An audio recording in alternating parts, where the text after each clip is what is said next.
ये है सेक्टर 23 द्वारिका में बने वो 2400 फ्लैट जो विकासपुरी में बसे 6 कैंपों की 2383 झुग्गियों को शिफ्ट करने के लिए बनाए गए थे।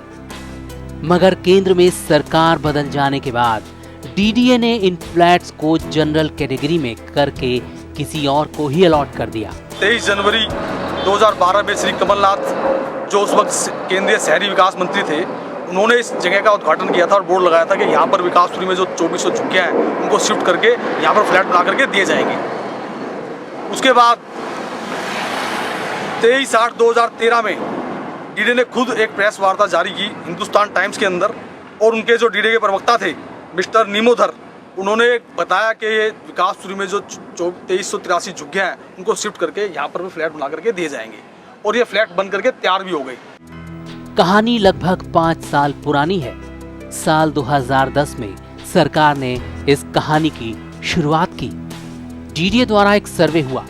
इंदिरा कैंप विकासपुरी और शंकर कैंप के 6 स्लम क्लस्टर की पहचान की गई।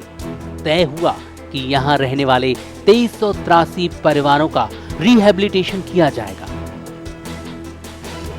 19 अगस्त 2013 को एलजी साहब की मीटिंग के अंदर, जिसमें वीसी डीडीए साहब भी थे, एमसी के तीनों कमिश्नर्स थे और दिल्ली के सेक्रेटरीज भी थे, चीफ सेक्रेटरी भी थे और बड़े बड़े ऑफिसरान भी थे। उसके अंदर ये बात का फैसला किया गया था कि विकासपुरी में रहने वाले कैंप नंबर 2, 3, 4, 5, 6 और शंकर गार्डन की जो झुग्गियाँ हैं इनको शिफ्ट करके सेक्टर 23 में फ्लैट बना करके दे दिए जाए। और ये भी फैसला किया गया कि 50,000 रुपये इनसे एप्लीकेशन के लिए लिए जाएंगे और 50,000 रुपये जब इनको पोजीशन दी जाएगी तब दिए जाएंगे, और बीच का पैसा जो लोन है वो हुडको लोन देगा। और ये भी डिसाइड किया गया कि 6,521 रुपये इनकी किस्त बनेगी। ये सारा फैसला होने के बाद और द्वारका सेक्टर 23 में फ्लैट बनने के बाद जब इनको अलॉटमेंट देने की बारी आई तो सरकार बदल जाने से वो फ्लैट जनरल कैटेगरी में करके किसी और को अलॉट कर दिए गए। एक तरफ तो मोदी सरकार भी और केजरीवाल सरकार भी सिर्फ इसी मुद्दे को लेकर के सरकार में आई कि हम झुग्गी वालों को पक्के मकान बना करके देंगे।